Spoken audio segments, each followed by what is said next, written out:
If you can hold still, hold still. Whatever shows up in the body as movements, if you can hold still, hold still.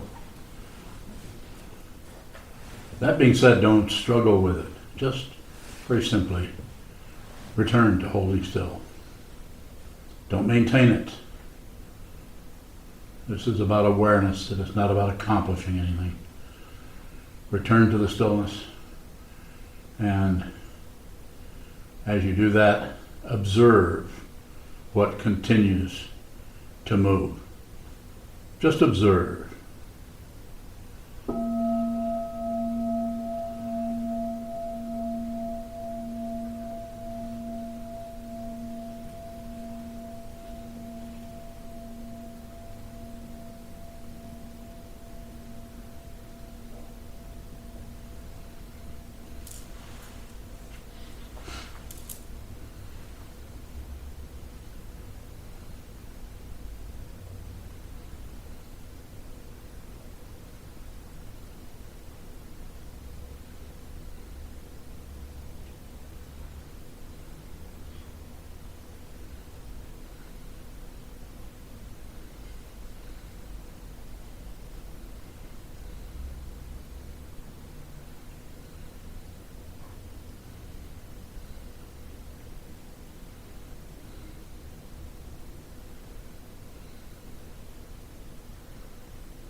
But just observe whatever is arising. Just observe. Don't do anything with it.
Notice Notice if thoughts arise, memories, and notice if you endeavor to add on or elaborate. You do not have to stop that, just be aware. It is awareness. Awareness. Not necessarily what moves.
Those of you in the Zendo, please come in front of the altar. For those of you on Zoom, please turn toward your computer screen, and thank you. And thank you for attending.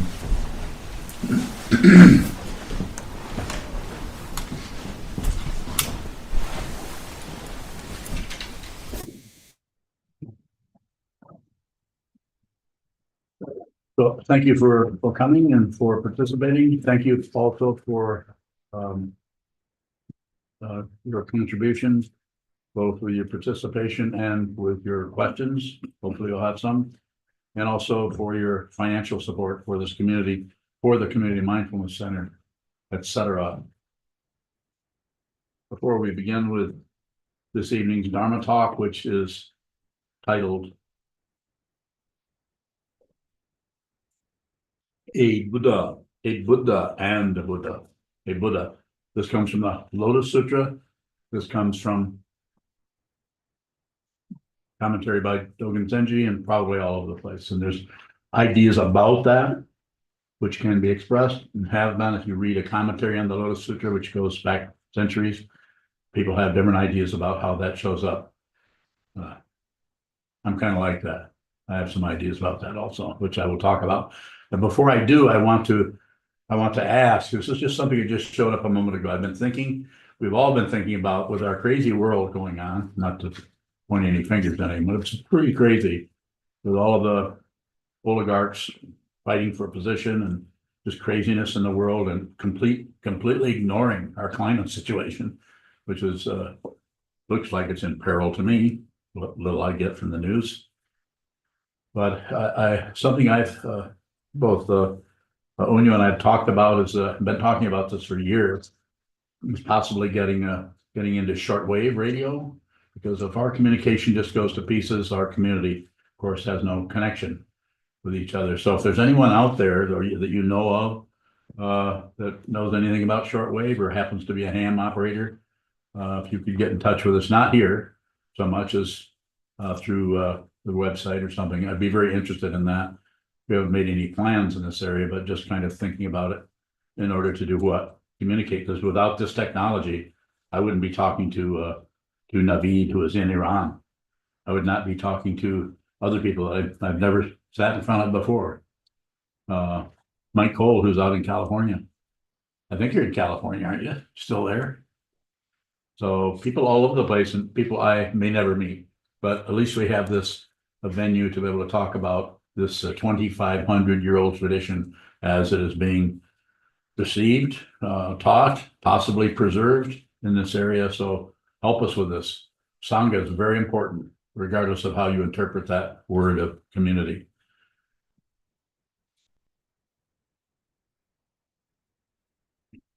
Also, want to welcome Chisho back from his journey. How many miles? 760. Huh? 760. 760 miles that he walked around, as Kyojan did a year ago or so, around the island of Shikoku, Japan, visiting all of the temples there and taking a lot of videos. Some of you are receiving those videos, quite astonishing pictures and so on. We've been hearing a few stories this evening at the evening meal in the community room. So, or like Tara. So thank you for coming. Buddha and a Buddha. The Buddha, we all know that, awake.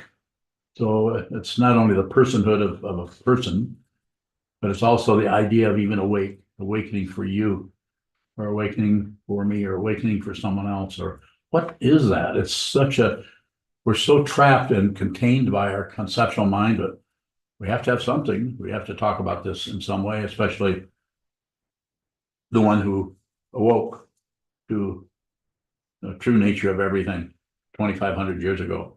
And other people have awoke also, may not know about them, but it does happen.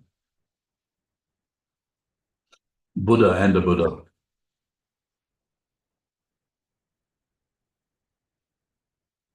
My understanding of that is that it's a way of addressing the absolute nature by using this word Buddha, or awake, or awakened one, the awakened one, and the Buddha, saying it's not just that.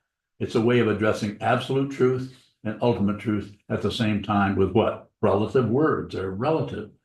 We don't have a word that's absolute. As soon as you open your mouth, you immediately are participating in something we call duality or Dvaita. And what you're encouraged to see is Advaita, but there aren't two things. Am I pronouncing those right? So Advaita, not two. It's not two. There's not two. It looks like two, but it's not two. So you could approach that Buddha and the Buddha, Buddha and the Buddha. So this, as we say Buddha, we are immediately swamped by and the Buddha, by something else coming and say, no, there's a lot more, but that's also Buddha. So this can be helpful to you, see that anything that arises in your mind is Buddha. It's not a conclusion. It's not something you suddenly realize or see in the relative sense. It's something that's just true. And even your not knowing of it, the not knowing part is Anda Buddha. The knowing part is Buddha. We're all practicing Buddhism, so Buddha. But the Anda Buddha means that it's what you just slipped out the doorway that you thought was your life, or was your prancing around in the garage trying to find out who took the rake, or in this case, probably the snow shovel, depending on where you're at. Where did that go? That's Anda Buddha. Anda Buddha, there's nothing missing. There's nothing to do. Nothing actually occurs. You can see this in your life. You can see this walking around Shikoku, as Chisho recently did. You can actually see this. It might be witnessed as this and then this and that. Oh, look at this. And now what about this?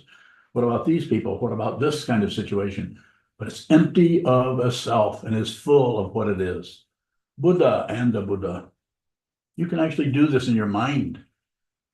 If you understand what I'm saying, you won't understand. You won't understand it in a conventional sense. Just continue to use relative situation, which we're kind of stuck with. It goes beyond that, yet it doesn't go anywhere. It doesn't have any relative procedure into some other situation. Empty of a self, empty of an other, empty of a past, empty of a future, there's not even a present moment. That's an illusion. It's a pretty powerful one. Looks like we're here. That's why we can believe in a past. That's why we can believe in a future. But you can actually remember the future. I was talking about that today, I think. Wasn't I talking about that? You can remember it. It's the same procedure. Just remember it. Simple.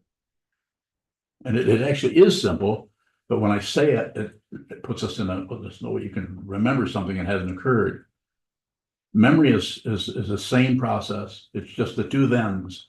Back then and later on, or then when that happens, then we'll have muskmelon for dinner. Then we're always projecting into some kind of future situation to extend what? The illusion that keeps the ego, that part of consciousness that is a complete lie, safe.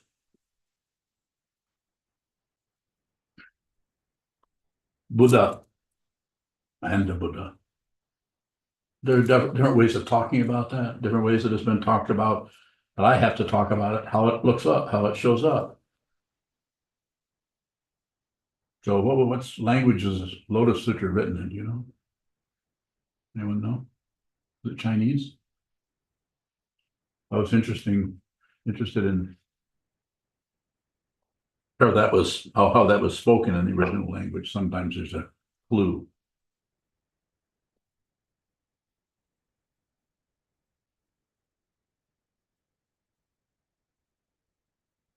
So the process of knowing something in relative situation is we know this is a sound. We know this is something we're seeing. We know this is something we're feeling. There's a relative knowledge that is very convincing in the illusion that we are deluded by. You can actually proceed into this in the same way that you know something. You know this is a sound. You know that's two hands clapping. You actually know this. That's relative knowledge. You actually know that you're, in my case, my father passed away. He was killed in World War II when he was 26. I know that because it was there. I was told about it when it happened. So I know that happened. I didn't see it happen, but the language conveys that kind of knowing. So I don't doubt that. He lived. I was born when he was, I don't know, he must have been 21 maybe when I was born. So I know that, and you know things the same way we know things. The same process by which you know relative truth is a very similar process to the way you know ultimate truth. It's just you don't know. The knowing is powerful, but the not knowing is even more powerful because it transcends this world. It transcends time and space. It transcends all the relativities of life, of death, of Buddhas, of sentient beings, of success and failure and right and wrong and up and down and back and forth. All polarities completely come apart in this seeing of this illusion. You don't have to get rid of the illusion. You see it's an illusion because consciousness is still operating in a human form. You still operating in a human form. Your partner still operating in a human form. Your mom, your dad, your dog, your cat, the birds, the spider going across the wall. Consciousness, consciousness, consciousness, consciousness. Absolute. From the relative point of view, which we're always backing into for some place to lean on. Go ahead, lean on it. But notice from that point of view, it's an absolute miracle that this could even happen, that a spider could actually even be a spider and be consciousness with 8 legs. What an astonishing situation. Who the hell thought that up? It's astonishing. Not to mention this situation that we think is so much different from a spider. And is there difference? Of course. But not much more than there is difference between the right hand and the left hand. Some, not much. You can see this. You don't have to continue to torture yourself and torture those around you. You don't have to do that. You can actually see it. And when you do, instead of it being a miracle from the relative point of view, that's astonishing. You have to start out somewhere. We start out there. But if you see what it is, it's flat out ordinary. It's just ordinary mind. Or in the Tibetan words, tamo geshepa, ordinary mind. Not some special mind, because why can't it be special? In order for something to be special, it has to be something over here what's special. Something over here that's not special. Polarity. But to be fundamentally special, to be ultimately special, there's no differentiation. There's just this. And there's just no one. And there is just nothing. But there's an intense illusion that is very believable. We believe these feelings. We believe these thoughts. And we're sometimes tortured by it, sometimes entertained by it, sometimes delighted by it. Passion, aggression, ignorance. So powerful.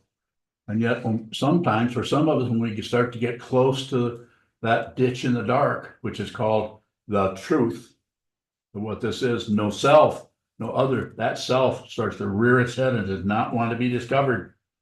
And even if you've got the teacher poking her finger right in your ear and say, look at it, you don't want to do that. You want to go another way. Maybe you've been practicing for 100 years. You still want to go another way. I know that's what happened to me with my teachers.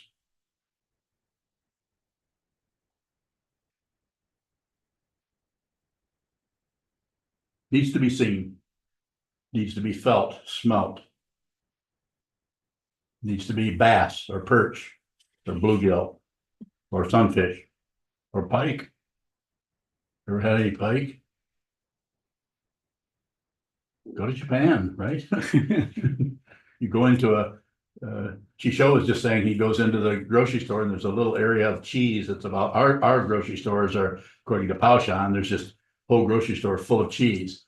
But in Japan, there's like a little area here for cheese. Is that you say about 18 inches to 2 feet?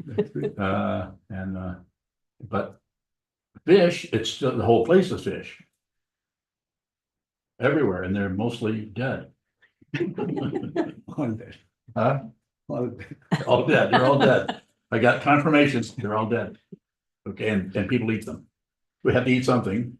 Maybe we don't have to eat fish. Maybe we can eat vegetables. That's up to you what to do there. I don't think there's a right and wrong in that area, and I'm not here to talk about that at all. I am here to say that the relative truth is polarized with the ultimate truth until you see it. And then when you see that the ultimate truth and the relative truth are not two separate things, nothing is separate from anything else. It's an absolute treasure. And the path to that is 3 treasures, the 3 jewels. Not the only way, but the teacher, the Rinpoche, or the Roshi, or the teacher, the mentor, someone who has got some kind of idea about what this is and what is being taught. Everything independently arisen, nothing come from its own side as an individual self. That's the illusion we are deluded by. We think we're separate beings and we are validated by our thoughts, emotions, memories, concepts, opinions, judgments, conclusions, etc.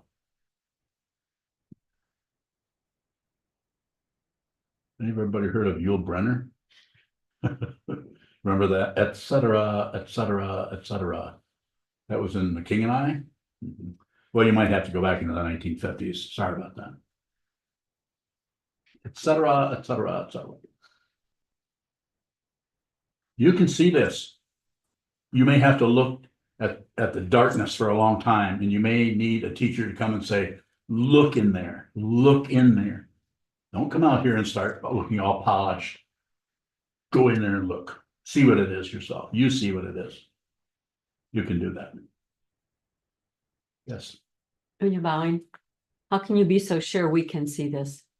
Yeah, I'm not separate from you. I don't see other people. Of course, I see you and you. I see your name you're born with, Priscilla. I see your son. You see your daughters, I should say. I see everyone in here. Obvious. I'm looking right at you. But I'm positive because I'm not looking at something else. I'm looking in a mirror all the time. A mirror is just a physical thing we can use, but it's not a mirror. It's just that it's not separate, but the mirror kind of teaching is a way of saying that if you see what this is, it'll look like a mirror. It'll seem like a mirror to you, even though it's a wall or it's a person or it's a dog or it's a spider on the wall. You'll see that this is you. You are this consciousness. Don't fight with it. The whole world is ripping itself apart. You don't have to do that. You can actually just stop doing that. You might want to start by sitting still and watching the mind stream come and go without agreeing, without disagreeing, and without ignoring. Those three are impossible to do. But the impossibility of doing that, by endeavoring to do that, when the impossibility shows up, it doesn't show up that then you realize you don't have to stop those or start those or do anything with them. You just have to see that there's no one watching that. There never was a person. And then you are liberated. Those are all liberated. And then there may be passion, aggression, and ignorance. There may not, but it will be dependently arisen. So you may still continue to be angry for the next 50 years and be completely awake. I'm not kidding you. I sound like it. Go ahead. When you're bowing, so what is it to live our karma? Especially with your declaration that we can see this. Don't miss your life. In other words, live the crap that's arising in your mind instead of disagreeing, fighting with it, or blaming others for how you feel. However you feel, that is yours, not yours, the individual. There is no individual, but yours, the consciousness has been here for countless eons. You're not separate from a single fish in the market in Japan. Separated? Yes. Just like this leaf is separate from that leaf, but fundamentally not separate. Go ahead. More in that area. Sometimes when you're bowing, you say that it may take lifetimes to It see may. this. Start now. There are no, that's an illusion. There are no lifetimes. But the illusion will persist as lifetime after lifetime after lifetime. And if you see what this is, you won't care what happens next because you know there is no next. When you're bowing, will we know if we're living out our karma? You'll know if you're not, How so? because you'll be miserable. You'll suffer all the time. And suffering isn't part of living our karma? I didn't say that, you did. Whatever, I'll go with that rather than sitting here and having some kind of a conversation with you. I will say that it's unreal. You actually see that anything that shows up is there, it's solid, it's intense, it's strong, it's convincing, but it's an illusion. This whole thing is an illusion. You actually get to see it. You realize the human form that has showed up in this form however many years ago is unreal. It showed up and it's here, and it participates in the illusion of past and future, birth and death. And the mundane path is to work with that in such a way that you make a lot of money and stay in control and keep your health and all of that, right up until the time comes when something is kind of surprising. You've ignored the fact that it's impermanent, you will come to an end. But that which does not show up cannot come to an end. You need to show up before you can come to an end. You needs to be born. But who you actually are, consciousness only, it does not terminate. Because it has no beginning, has to be seen. And there's all kinds of teachings. If you study Vasubandhu, which we have extensively, he's pointing to it this way and that way and this way and that way.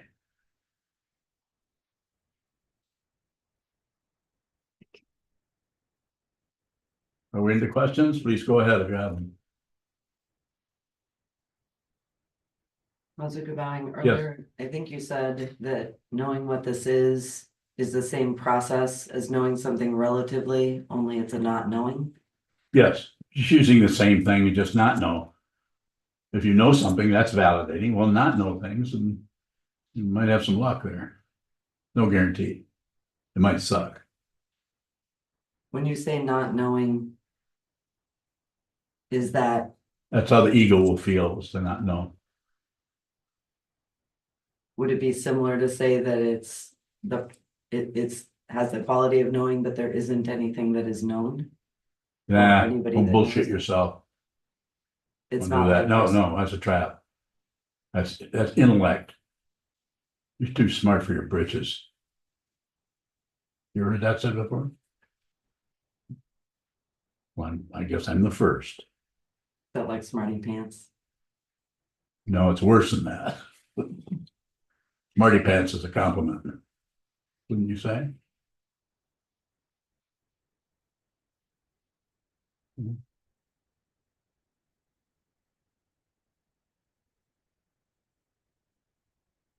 Sokuzan.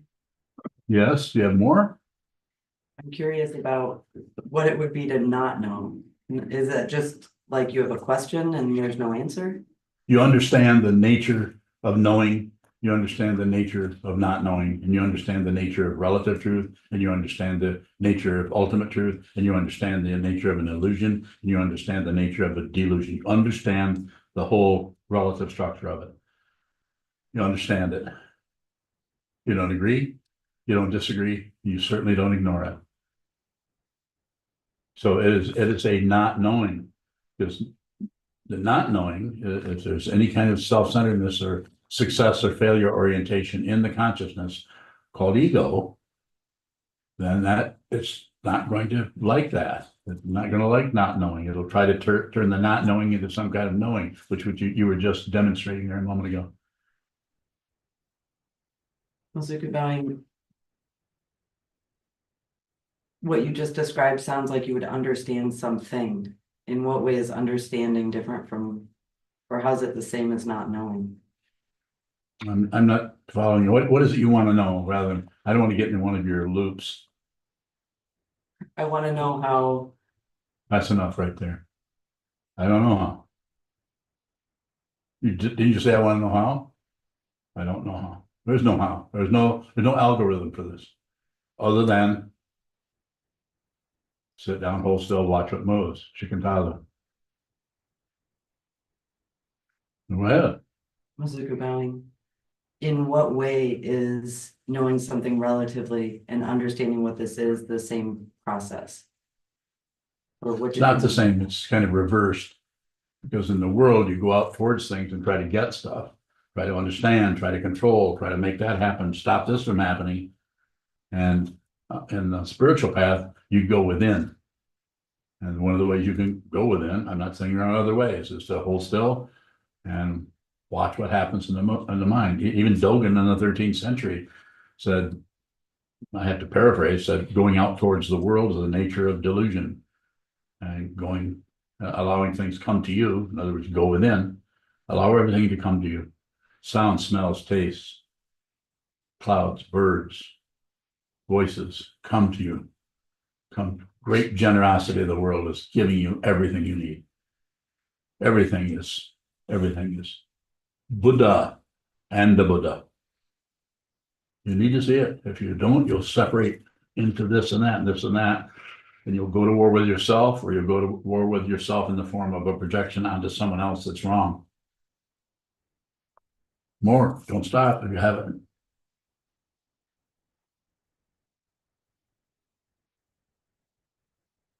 Mizuki bowing.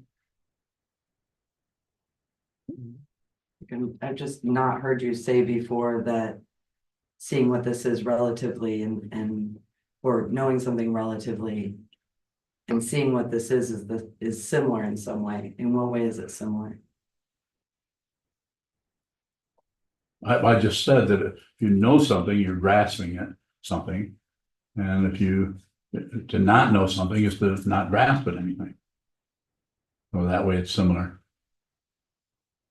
Don't do anything. Just observe, just be aware. Automobile Club of America. Awareness, awareness, awareness. Sorry. I'll reach you any way I can. Including silly comments.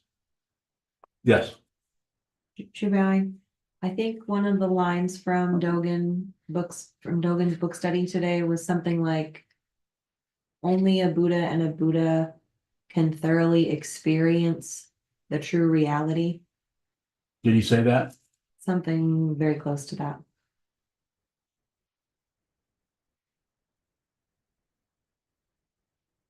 You got a lot of head nods here, so I think you're on the right track. What's your question? What does it mean to thoroughly experience? So I don't use those words, and I would have to look at the original Japanese to see who was assuming they knew what Dogen was saying as being so liberal. It's just saying thoroughly and experience and true and reality. See what they translate out of the Japanese, because I wouldn't use those words. Because you can't experience something you are. Experience is a separate word. You experience true reality. No.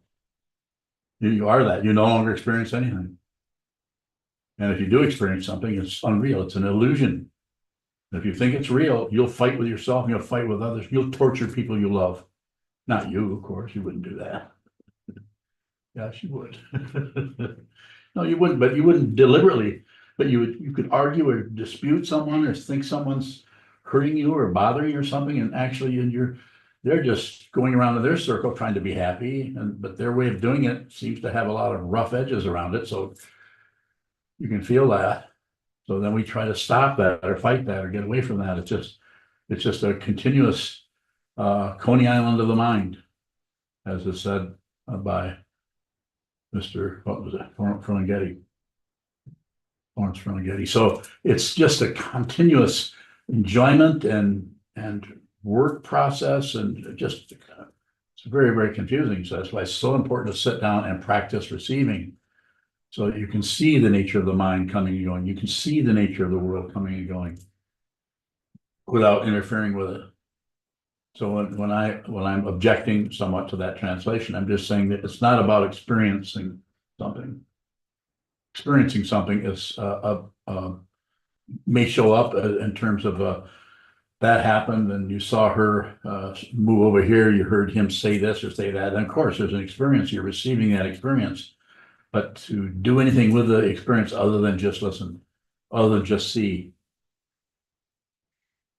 other than just touch or participate in some way with your six sense fields, even think about it, to reflect on it.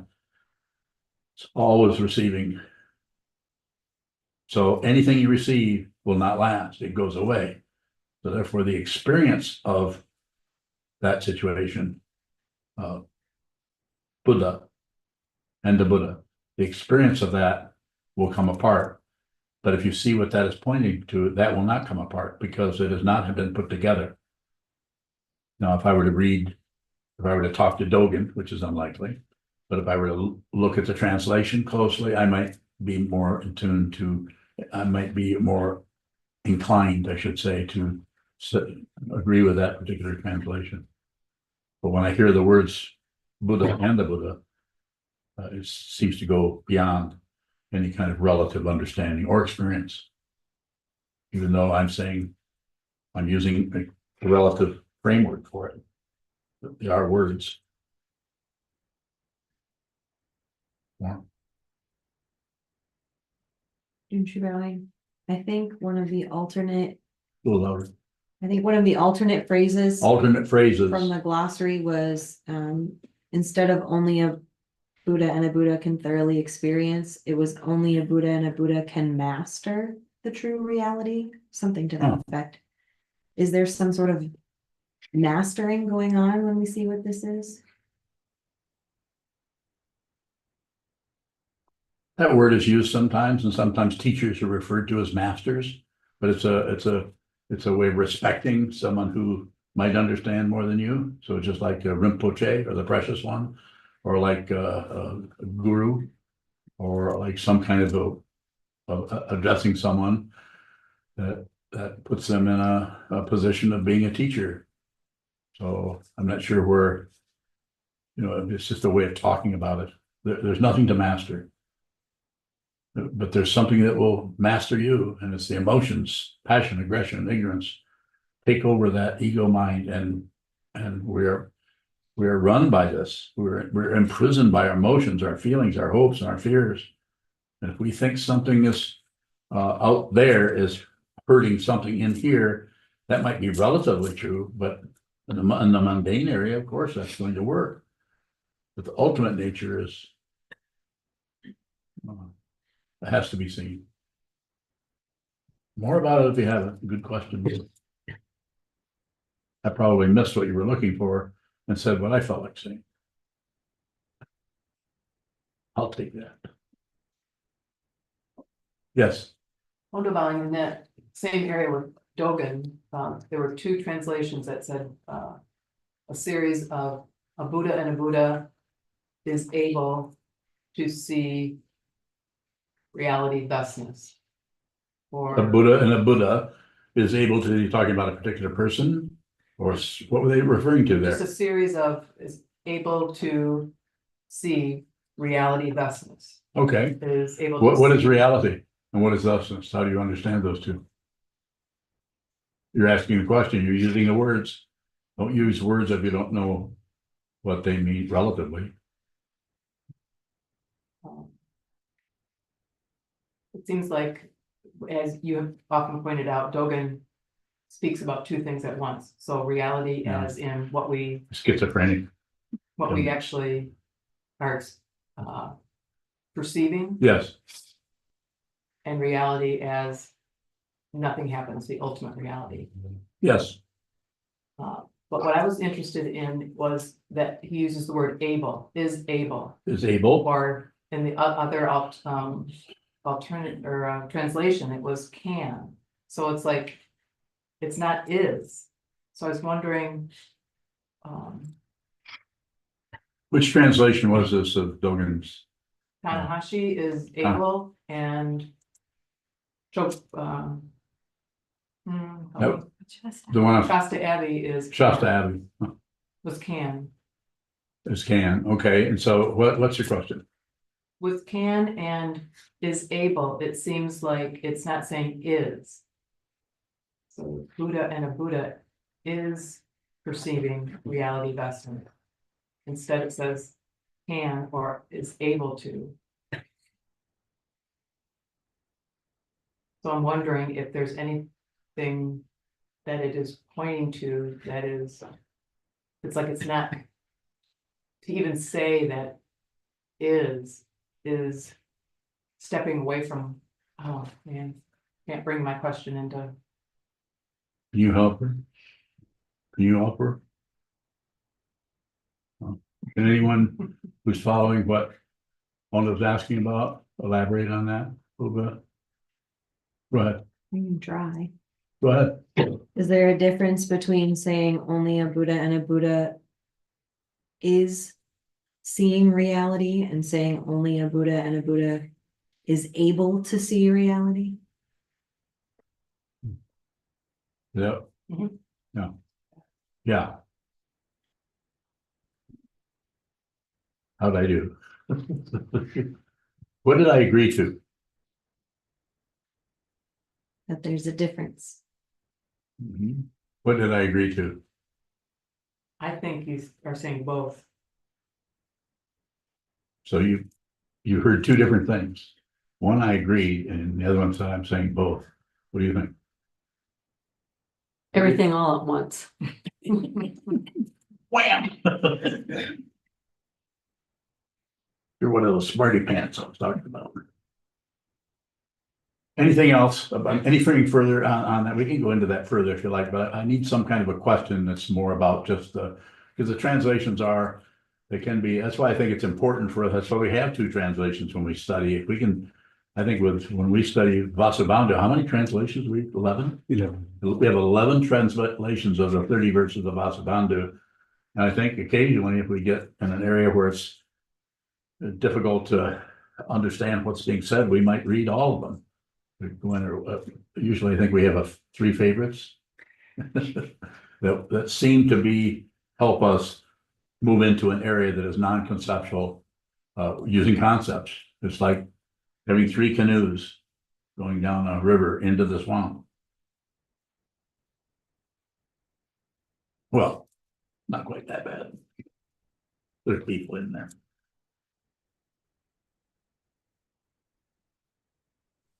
Have some, Navid bowing. Naveed, go ahead. I'll get to you next. Naveed. Thank you. What is a Buddha full of? Bowing.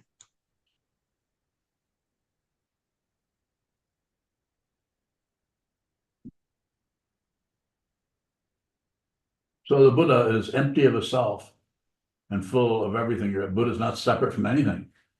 That means everything is included in that. The sky, the trucks, the cars, the windows, the people, the spiders crawling across the wall, the space that looks like that it's nothing.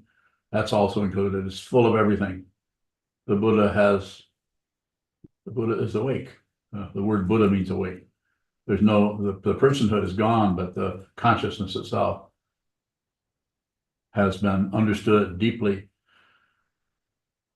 Difficult to go on too far. I think it's a good question, but it's difficult to go too far into that without having a lot of elaborations as far as concepts, ideas, descriptions.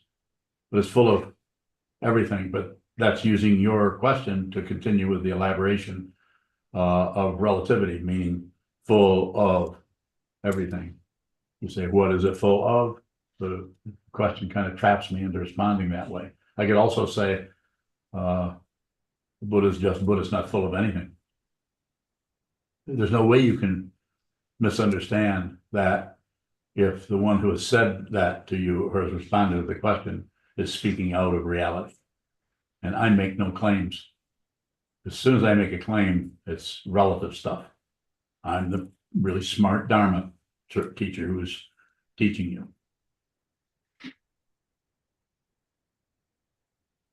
Not it. Navid bowing. Yes, sir.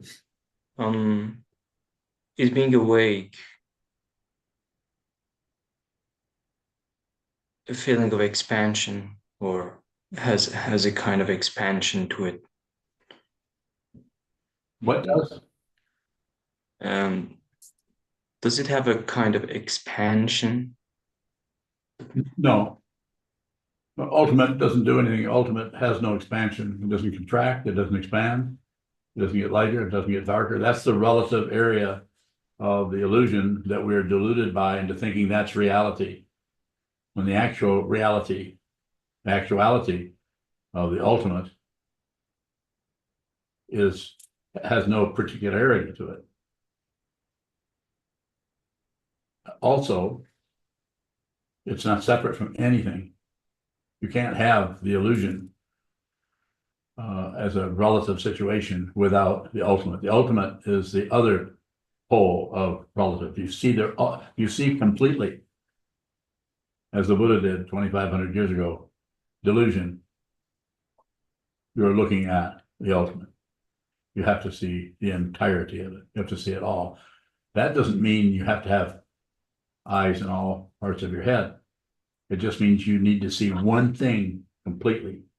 If you see one thing completely, without any additions, subtractions, divisions, then you see the Buddha. Then you have a Buddha and a Buddha. Until that happens, you will continue not condemning you to anything, just separate yourself from everything, thinking there's some kind of success story around the corner. The Dzogchen masters of centuries ago, this is why their teaching was the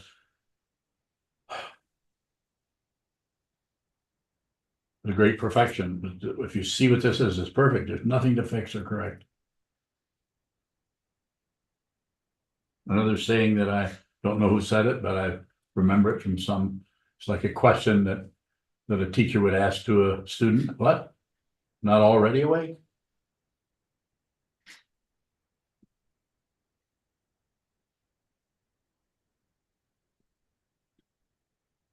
Another one, Naveed, you have it? Thank you. Welcome. Is a Buddha and a Buddha pointing at two things? Yeah, it's pointing at the illusion that we're deluded by. Yes, it's pointing to two things in the illusion. But to see what a Buddha and a Buddha actually is you're no longer deluded by that. So you don't believe the illusion, you don't disbelieve the illusion, and you certainly don't ignore the illusion. You see what it is.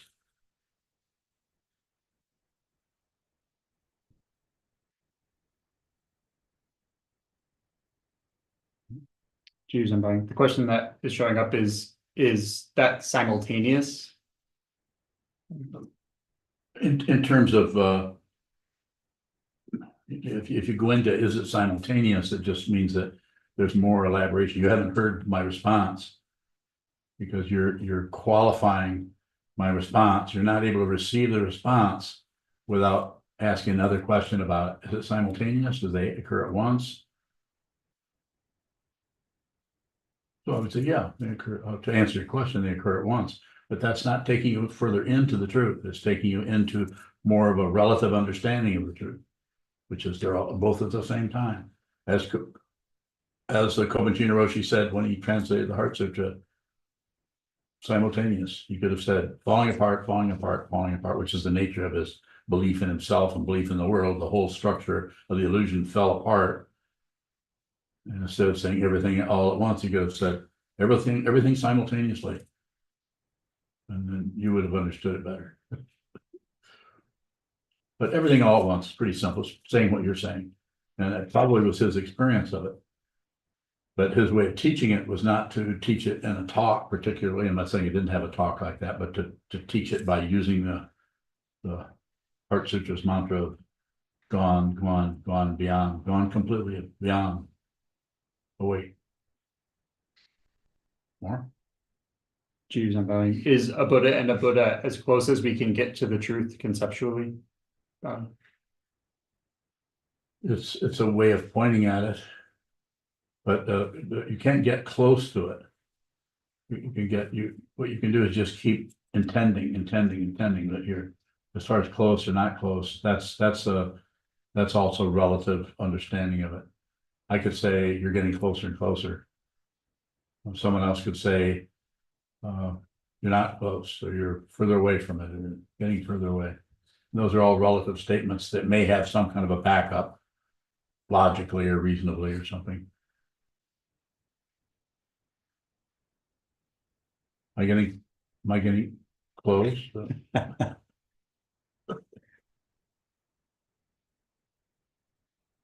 Follow me a little bit. I think so, but I guess I think what I meant by close was like the most minimal statement or like the clearest way of pointing. I don't think you can dice it apart a little bit and split it up a little bit, but I don't think so. There's always going to be some area. And when I say that, I don't mean that what I'm addressing here is there's no one standard for it. It's for you, that might be very, very helpful to you. To someone else, that might just blow the top of their head off. Not the first time they heard it, but when they finally understood that without an understander, without an identity, it shows up in consciousness. This is not an occurrence. You will not realize your true nature as an occurrence. If you realize it, your true nature is without a self, so there's no one left to realize it. There's no one left to go and collect $300, or I guess it's 200. Was it gone up to 300? I haven't played Monopoly. Mhm.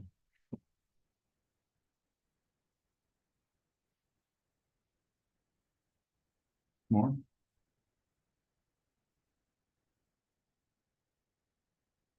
Those are good. Oh, I lost my question. Hmm? I lost my question. Has anybody found Mozuku's question? She just lost it.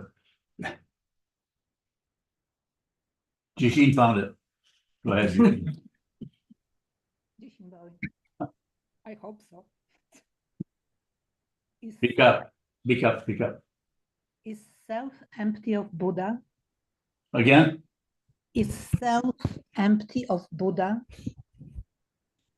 is a self empty of Buddha? Yes. I don't know. I'm not sure, not sure what you mean, empty, you're using the concept of self, which means, are you talking about the ego? Yes. Is that empty of Buddha? Yes. No. It's not. That's the one you lost. Keep looking.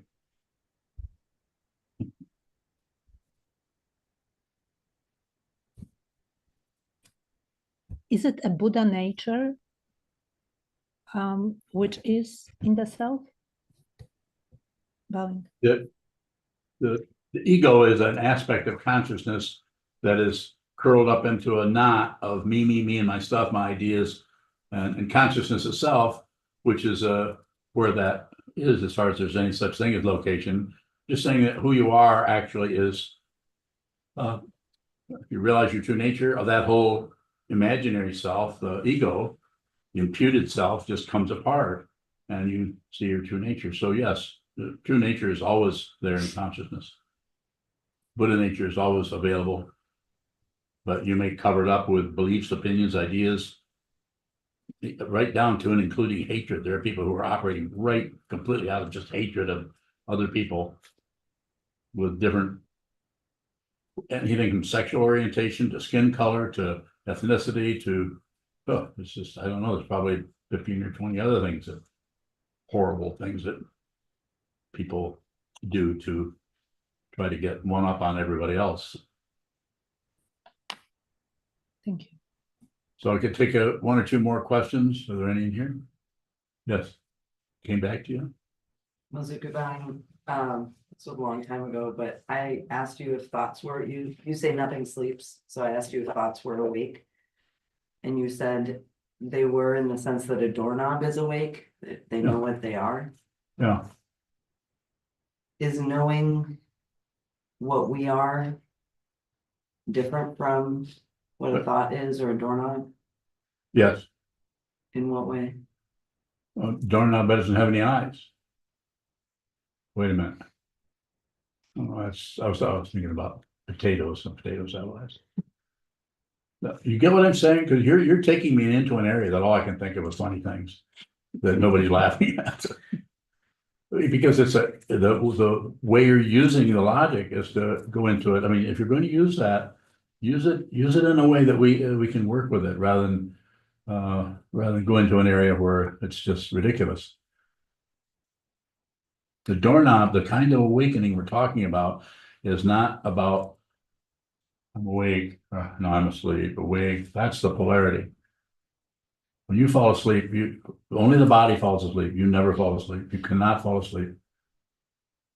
I'm not just talking about you continue to dream. Now that's one aspect of it.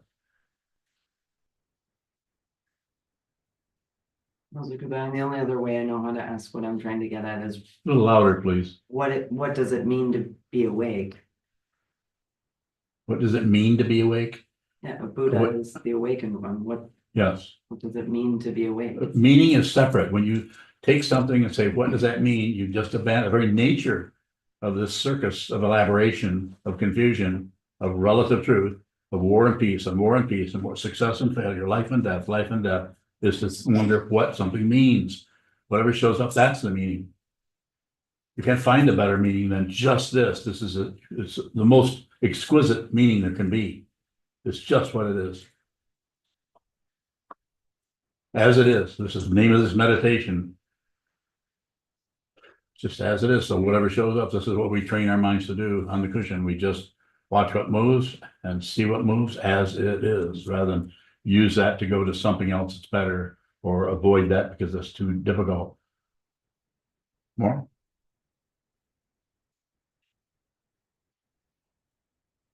Divine, do all questions abandon as it is?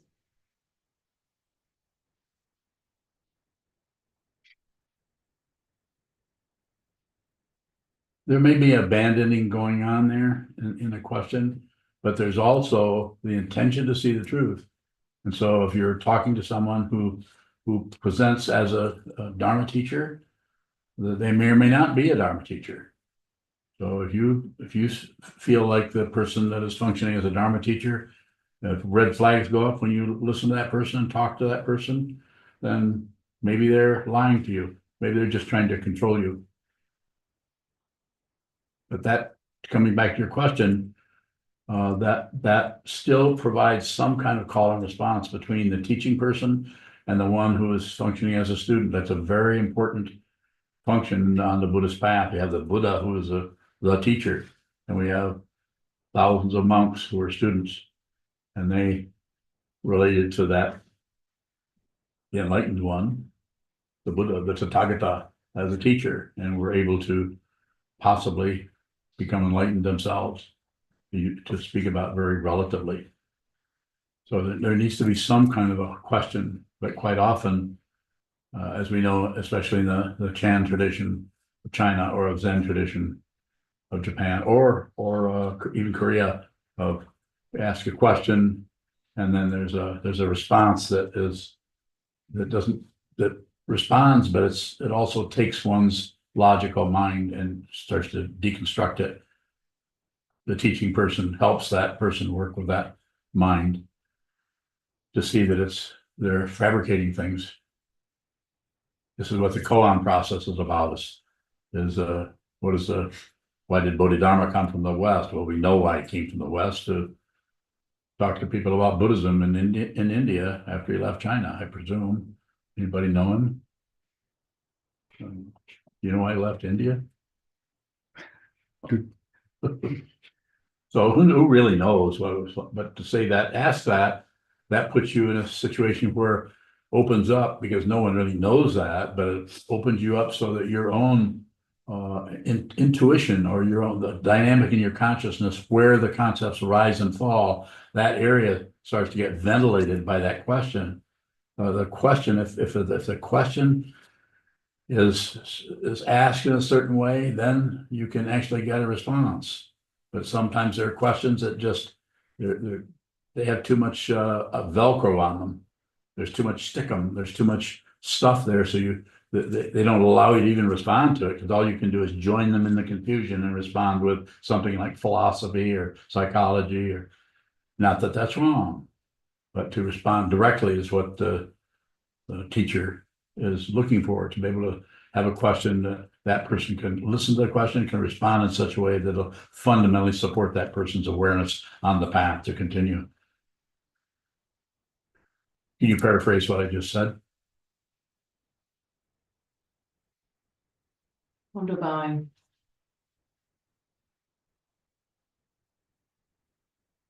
The teacher's response comes from the student's question.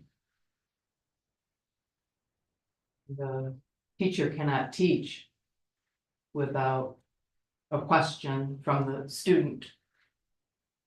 I don't know how to address the qualitative aspect of the student's question. How can I do that? Ask questions. Just because someone comes here and says, or comes in an interview room, and Dokuzan said, I don't really have any questions. No, that's the question. You don't have, there's no requirement there. Wonderful. With teaching such as a Buddha and a Buddha, that seems like it's pointing at the ultimate truth. It is. Using a relative Buddha and the Buddha. It's actually talking about the very nature of duality. Wonderful. How as students can we ask questions that don't abandon what the teacher is pointing at? Probably can't help it. But then there's the opportunity that for the teacher to point that out.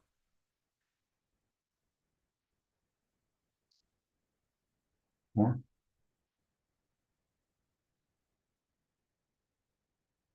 Wonderful. I want to ask, what's a good question? Ask me a question I can't answer. I'll check in with Tokugawa. I can't answer it.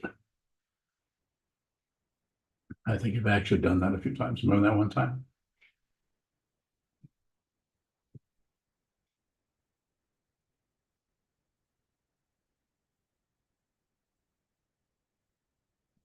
Yes, sir. Question I can't answer? Sure, Barry. Depends on how confusing I am asking it. But louder, please. Depends on how confusing I am while asking it. Okay. And make sure you say it loud enough, but I don't have to repeat it. Earlier, you said something like, with the student, you'll get them to look into the darkness or look at it rather than have them appear to be a shiny, bright and shiny.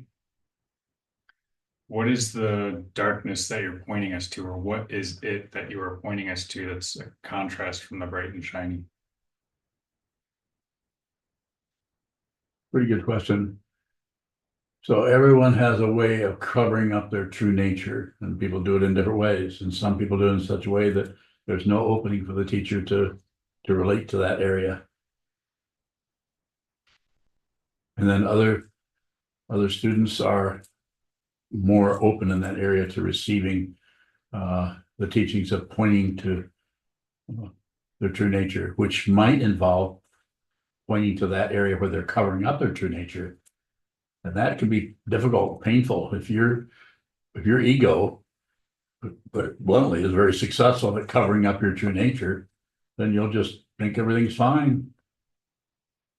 And if the teacher comes along and points out that area, it could be very uncomfortable. And it might look like they're mistreating you. And are they? You know, relatively, if you were sitting back and watching that, you would think, no, it doesn't seem to be very fair. I've heard other words used, but I'm not going to use those. But it's about the teacher and the student. It's not about cultural ideas of right and wrong. If you go there, we might as well forget the spiritual path and just try to solve this by going to war with each other. Probably not going to solve much. That just covers up the ultimate truth. But if you've stumbled into, through your karma, a person who is speaking out of what they're seeing, not what they've been taught or read, or the Plato or Socrates or even the Buddha or Dogen or Vasubandhu, they're actually looking at it. They might be pointing to that, but they're actually looking at it. I don't make any claims. I often say to you, if this doesn't make any sense to you, get the hell out of here. Don't waste my time or yours. But if anything I'm saying seems to be helpful or inspiring to you in some way, to want to go further into your true nature, to see the difficulty you have, to see what you may be covering up, then I'm all about helping you. Did I get close to what you're looking for? Shogabang, with Unyo's inquiry about meaning the other day, when the teacher is pointing us into that area, in order to receive it or to go into it, do we have to understand or see what you mean, or what it? Oh, it's worse than that. That's too much like graduate school. It's worse than that. Painful. It can be devastating. You ready? Okay. And receive, not just from this old man, but receive from everyone. Receive from everyone, whatever's showing up without adding anything, no comment. No comment. And if you do comment, then just notice you keep commenting, just be aware of that. Receive what shows up, and then as soon as you comment, then turn it around immediately and receive that you just commented. Be responsible for your actions, even if they're only thought patterns. Be responsible, be genuine. Have a willingness to completely fail. Instead of trying to be right. Go ahead. Sokuzan, earlier you talked about your relationship with your two teachers and how they were pointing you right directly at it, but that you kept looking away or turning away. Or blaming them. I blamed both of them for how I was feeling. So Please continue. even with the intention to see what is true and then the reality of not wanting to actually look at it, how does a student continue when they don't want to actually look at They it? might not be able to. They might get that far and not be able to go any further. And you could say, well, that's probably just not a very good teacher. Maybe something to that. Or say it's not a very good student, maybe something of that. It's not about cause and effect, not about blame. It is about fundamentally receiving everything, observe everything, and when it shows up, don't miss your life. Let it in. This is what these are for. These are openings. They're not, you don't produce sounds. The mind does not produce thoughts. If it does, you're going to confuse yourself. If you think, you're wrong. I'm not saying thinking doesn't occur, but it occurs out of dependent origination, pratitya samutpada. Just a classical description of this cause that, cause that, cause that, cause that, cause that, cause that, cause. Conditionality of everything is without a source. But I say often, don't believe me. Look at your own mind. If you want to find out something about it, don't believe what I'm saying. Take my recommendation. Go into retreat for 6 months. If you want to go into retreat for 6 months, I'll make sure you get a chance to do that. I'll provide the building and you provide the food. Or for 3 weeks or 2 weeks, which you've done plenty of retreats, so you know what I'm talking about. It's very important to, what is the term coming out of COVID, is the social distancing. Well, as I've said many times, monks have been doing that for centuries. Socially distance yourself so you can look at your mind, come back into the marketplace, mix it up with the marketplace, and then buy some fish or buy some rutabaga and then go back into socially distance and watch the mind stream come and go. Do this, my friends, please do this. Thank you so much.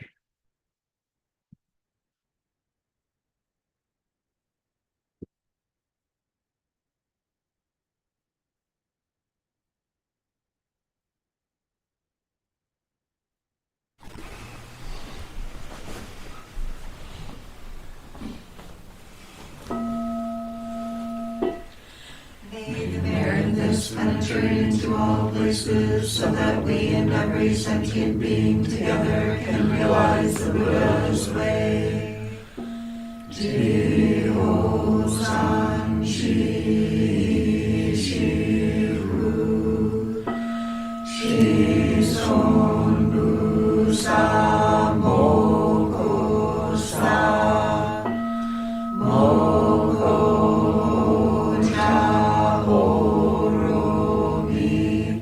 the 10 directions, the 3 times, all Buddhas, all venerable ones, Bodhisattvas, Mahasattvas, the great Prajna Paramita.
We will take a 5-minute break to reset the Zendo before evening service.